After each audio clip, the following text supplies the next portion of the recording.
The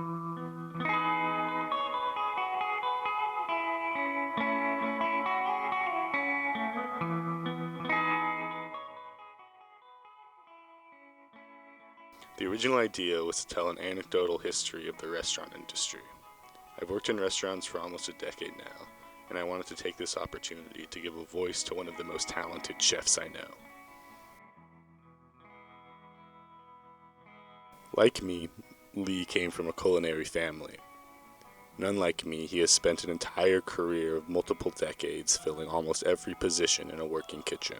I got out of the Navy, I worked at a truck stop, and I was a pot washer, if you can believe that, instead of a dishwasher. But yeah, I washed pots. When I was younger, I would bebop from one to another every year, 2 years, because I was wanting to work with chefs and learn from them, and when I'd learn something from them, I'd go to another one. But I would probably say over 30, 40 places. We're at the lake because I intended to have the serene, naturalistic background serve as a contrast to the chaotic, reflective surfaces of a busy kitchen. Over the course of our conversation, it becomes apparent Lee has faced every obstacle in the industry, most challenging of which being the constant state of change in restaurant culture. As I get older than when I was younger, there was a lot more people that were really high quality workers. Now, a lot of people just doing it because they're getting a paycheck. There's no kind of, apprentice master kind of thing going on anymore. Now you can go watch YouTube and watch 20 videos on a technique and then glean what you want off of it. So that's kind of stressful for me. I'm getting a lot better with it and just understand that's what it's about now. Eventually, the interview concludes. I'm all out of questions and we relegate ourselves to shooting what B-roll we can and end our day at the lake. I give Lee a ride home and we go over the list of pickup shots. Farmers markets and culinary schools, busy kitchens and crowded dining rooms, all to be shot in the next few weeks.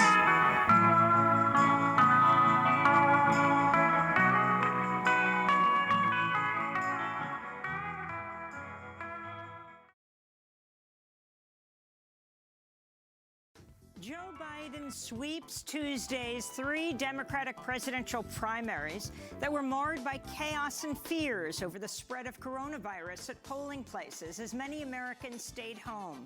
Nearly 1 in 5 households have already experienced a layoff or reduction in work due to the pandemic. Then mass shutdowns and layoffs are putting millions of U.S. restaurant workers who live paycheck to paycheck at risk. San Francisco takes the most severe measures in the United States in response to COVID-19, telling its 7 million residents to shelter in place.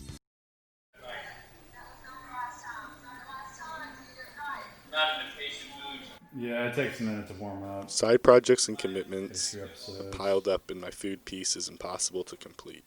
Small restaurants, like the one which still employs me, have given over their entire businesses to delivery and takeout controlled by the proprietary of Silicon Valley billionaires. Whole workforces have been laid off. Those of us unlucky enough to have to use our monthly income to cover our monthly expenses have been left to wait for government checks in the mail. Looking back on the footage I shot with Lee, I can't help but contemplate the industry's survival.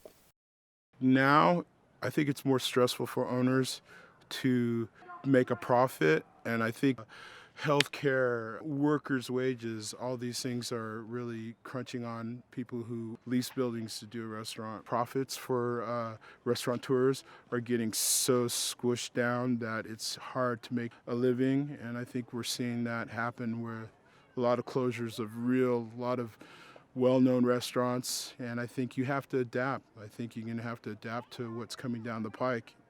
I know that this won't kill the industry.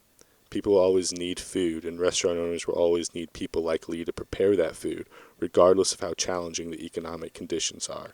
With each passing week, it becomes more and more apparent that there will not be a single day when restaurants, bars, and all other affected businesses can open their doors and customers can come flocking into their dining rooms.